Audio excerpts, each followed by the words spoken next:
Vous savez quoi? On nous prend pour des cons. Encore une belle arnaque bien emballée. 12 mois dans l'année, un nouvel an le 1er janvier, et tout le monde qui trinque à minuit sans même se poser de questions. Mais sérieusement, qui a décidé de ça? Le 1er janvier, c'est en plein hiver. Tout est mort, figé, gelé, et on te dit que c'est un nouveau départ? Tu veux que je te dise? C'est totalement contre nature. Dans les traditions ancestrales, on ne suivait pas ce calendrier-là. On suivait la lune. 13 mois. 13 cycles de 28 jours. Le rythme naturel, le rythme de la planète, le rythme du corps de la femme, le rythme de la vie, le rythme de l'eau. Mais ce rythme-là, il ne rapportait rien aux puissants, alors on l'a supprimé. On l'a remplacé par un calendrier fabriqué pour servir l'économie, le pouvoir, le patriarcat. Et ce 13e mois, celui du repos, de l'intuition, du ralentissement, eh bien on l'a effacé. Et pour compenser, dans certains pays, si tu as de la chance, on t'a filé un 13e mois de salaire. Alors pas pour te reposer, non, pour travailler plus, pour acheter plus. Une carotte déguisée en cadeau. Tu la sens, maintenant, la supercherie? Et pendant ce temps, ceux qui vivent encore au rythme de la Terre, comme les Mayas, car oui, ils existent toujours, je tiens à le préciser, et ils ont beaucoup à nous apprendre, eux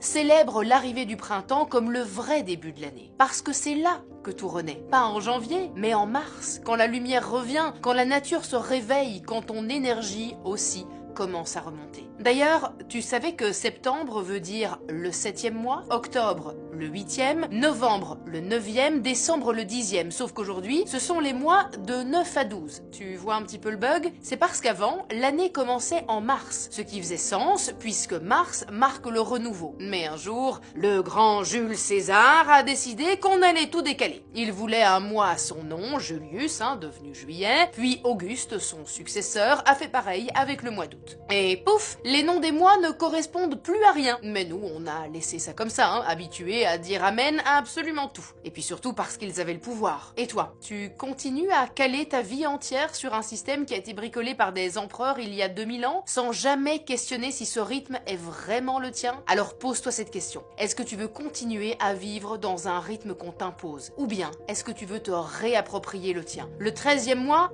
tu ne le verras jamais dans ton agenda, ça c'est sûr. Mais tu peux le recréer en toi. Un mois pour ralentir, pour te reconnecter, pour dire stop à ce système qui t'épuise. Et ça, eh bien c'est peut-être le plus grand acte de rébellion.